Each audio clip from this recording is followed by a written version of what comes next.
Welcome back to another episode. Now I hope that you guys are ready to become detectives because today, well, we're solving a murder. Or at least we're trying to. And this is not just any murder. Oh no, this is one very special case that has left people wanting answers for many years. And these people, us, well, they were never going to get answers, nor will they ever get answers in the future.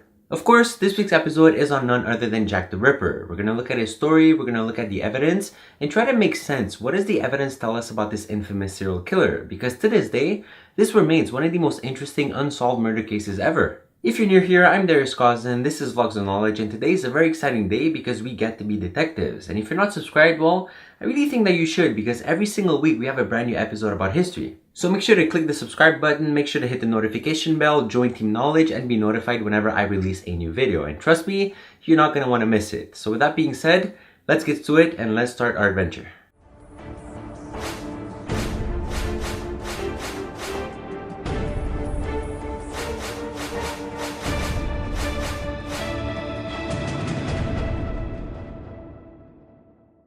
I think this is a topic that deserves no introduction. I mean, Jack the Ripper is pretty popular in modern society. I don't think I know one person that doesn't know about Jack the Ripper. If it's not the many movies or TV shows, then it has to be the insane amounts of fanfiction written about the subject. Like, it seems like people just can't let Jack the Ripper go. They want to know who he was, they want to know what he did, and they want to know his story. But why are people so obsessed with Jack the Ripper? What is it about this man? What is it about his story that really captivates people so much? Well, that's exactly what we're going to find out in today's episode. Jack the Ripper was a serial killer that lived in London in the late 19th century, and his story would have probably gone unnoticed if it wasn't for the fact that he was never caught. But before we continue, as always, let's put all this in historical context and get some background. London has always been a central city in European society. It attracted people from around the world and has its fair share of historical significance. And like any other city, London had times where things were good, the economy was good, the people were happy, and other times where things were not so good, to say the least. In the late 19th century, London was in a period of struggles, and in London you have different districts, some better than others, and I'll leave it at that. And this was the Victorian era, right after the Industrial Revolution, so already you can kind of tell the state of the city at that time. It wasn't the prettiest of cities, it wasn't the best time for the city, that's just the way things were in the Victorian era. There was one district that particularly stood out. It was called the Whitechapel District, and it was part of a bigger group of districts called London's East End. And this area stood out because of its poverty and overpopulation. Simply put, it was not a place where I would recommend that you go live in. If you can't do anything about it, please just choose somewhere else to live in because Whitechapel was pretty bad. Like, it was pretty bad to live there, but it was also very bad just to be there. The reason that it got so bad was the fact that there was a lot of immigrants coming in from around the world, especially Irish immigrants and Jews. There were so many of them coming in that there literally wasn't enough place for all of them, leading to very big issues of overpopulation. Like, when you have so many people coming into a city and not enough room to accommodate those people, you're going to have problems. The more immigrants that you had coming in, the less space that you had for everybody else, and the lower the quality of life for pretty much everybody. Like, you can already imagine the degrading conditions of Whitechapel. Like, it was pretty bad and it was getting worse. Now, when you have a situation like this where people are poor, people are overcrowded, and people are stuck in the same place, you're going to get criminals roaming around. There's no other way, like, you're going to get criminals. Poverty and overpopulation are essential ingredients to crime and degeneration, and London's East End, it was no exception. We saw an uprising of local gangs, violence in the streets, and of course prostitution, because when women are poor, they tend to turn to prostitution. Prostitution is an easy way to make money, regardless of the sacrifices that you have to make in such a situation. For example, in Whitechapel, there are many brothels and prostitutes hanging around the district at night, and really at night is the worst place to be, right? Because when you're a prostitute, usually your activity is done at night, but at night is also when the criminals come out and kill people, and this was Whitechapel. Like, there were killers everywhere. Like, this was not going to end well whatsoever. So you can obviously expect that prostitute murders were pretty common. It was unfortunately something that you eventually grew to accept over time as something that just happens in Whitechapel because we're all poor, we're all overcrowded, and crime is inevitable and people are going to get killed. But then something happened. In August of 1888, there was yet another murder, something that was to be totally expected, but this murder was different. It did not look like something that was done by a local gang. It looked like it was done by an individual who had an agenda and who knew what he was doing. That murder and the 4 other women that came after it are called the Canonical 5 murders because they're all believed to have come from the same man, a man that was eventually to be called Jack the Ripper. So why were these murders attributed to one man instead of a local gang? Because local gangs were killing people everywhere and this was pretty common. What was it about these murders that made them so different? What was it about these murders that made people think like, hey, this is not a local gang, this is actually somebody who knew what he was doing, who had an agenda, who really wanted this specific woman dead? Well, first of all, these murders were done with a knife. Like the killer, he had a knife, he knew how to use it, he knew how to cut with it, and he would always cut his victims in a similar way, usually always in the artery. And you also had the fact that these bodies were cut open and sometimes the organs were missing, and it was specific organs each and every time. Like the killer, he knew what he was doing. Now this wasn't your ordinary gang attack. Like no gang would do this. No gang would cut open a woman and take her organs. Like can you just imagine the situation? Like 5 guys from a local gang all ganging up on a woman, they kill her, they open her up and they're all fighting like who gets the liver, who gets the heart. Like no, that's never gonna happen. Like no, this had to have been done by somebody who knew what he was doing, who knew how to use a knife, who had an agenda, and who wanted these women to be dead. And this difference in murders eventually led the authorities and the newspapers to believe that this was a man and not a local gang. For about 12 weeks, these murders popped up one after the other, each being increasingly worse than the one that came before it, except for one murder where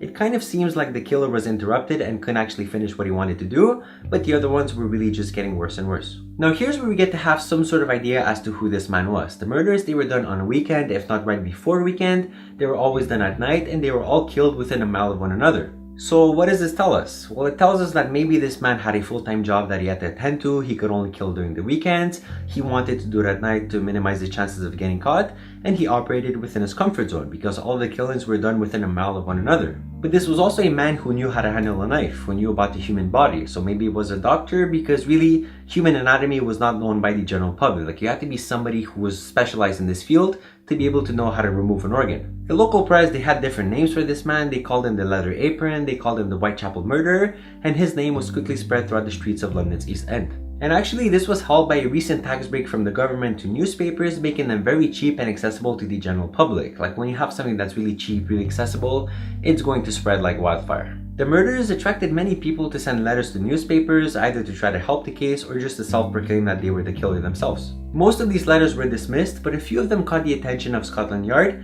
and one of them even gave the killer his name, Jack the Ripper. The letter would have quickly been dismissed had it not been for the fact that it mentioned cutting a woman's ear off. Now coincidentally, the murder that happened right before this letter was sent, the woman had her ear cut off. And you might think like, yeah, well okay, he mentioned the woman's ear being cut off, but there was probably the police report, he got his information from there. But the truth is that the police report is believed to have not been published by the time that this letter was sent, so the general public had no way to know about the woman's ear being cut off. The letter was signed to Jack the Ripper, and because of its startling accuracy, at least to the people of the time, it seemed like this was really Jack the Ripper. That's the name that was eventually given to the serial killer. And besides, the media of the time, and arguably still today, they love nicknames. Like it sounds so much cooler to have a headline that says Jack the Ripper killed a new person than to have John Smith killed one person. Like it's a lot more exciting if you have Jack the Ripper instead of John Smith. And of course, there are many more letters that were being sent to the newspapers, but those, well, they're for you to research. I've gone ahead and put some links in the description where you can start. I would recommend that you do that you do some research on your own, because I believe it's always better to have more knowledge under your belt. Murder after murder, we saw the same pattern being reproduced until suddenly, in the fall of 1888, these murders stopped. No warning, no story, no reason, no nothing. These murders just stopped, leaving people to wonder, well, why did they stop? Did he get caught? Did he die? Did somebody kill him? Like what happened to this killer, we want to know. And unfortunately, well, as you all know, they never got the answers. There are many suspects accused of being the killer, some were even tried in court, but ultimately, in the end, none of them was convicted because the evidence wasn't strong enough, they all had strong alibis, and you couldn't really connect any evidence to any one suspect. There were a few witnesses that claimed to have seen the killer in action, but they were never able to agree on a physical description of this man. One person was saying one thing, the other person was saying another thing. And you as a police officer, well, how do you know which one's lying? How do you know they're not both lying? It's almost like having nothing, right? Like if they're both saying different things, it's not going to work. Like you need to have a unanimous decision. You need both witnesses to be saying the same thing so that you can take their information and actually go somewhere with it. It's important to know that there were a lot more murders in Whitechapel going on at the same time. Like I said, this was very common. There was a lot of poverty, there was a lot of overpopulation. You're going to have murders. In fact, the Jack the Ripper case files has 11 murders in it. Some murders we know it was Jack the Ripper, other murders we're kind of unsure of, we still don't know if it was him or not, and other murders we're definitely sure that it wasn't him, but they were still included in the case files because it made sense to put them there. Besides, it's been over a century, everybody that was alive back then is now dead, and the evidence, well, you can't really conduct an investigation over a century later. The evidence just doesn't apply anymore. All that we have left are the movies, the TV shows, the fan fiction about Jack the Ripper, and our debates as to who this man might be. I believe there's something interesting in not knowing who this man is, and also knowing the fact that we're never gonna know who he is. Like there's absolutely no way that we'll know who Jack the Ripper was. We can debate as much as we want, But we'll never know, and that I think is interesting. People seem to love mystery. So there you have it, a brief history lesson on Jack the Ripper. I really hope that you've enjoyed this video, and if you did, please leave it a big thumbs up. Make sure to subscribe, make sure to hit the notification bell, join Team Knowledge, and be notified whenever I release a new video. And now, as always, it's time for questions. Who do you think Jack the Ripper was? Why do you think he killed all these people? And how do you feel about the fact that he was never captured? Please do leave me a comment. I would love to read and answer them all. And bonus points for you. If you do leave a comment, you might get featured in next week's video as a fan of the week. So it's a win-win for everybody. As you know, and as I say at the end of every video, I haven't talked about everything, and the things that I did talk about, I haven't gone into too much detail. That's okay. I'm actually doing this on purpose because I want you guys to go out and research and maybe learn a thing or two. With that being said, my name has been Cosden. You can follow me on social media. The links will be in the description. It's been an absolute pleasure, and I will see you all next week.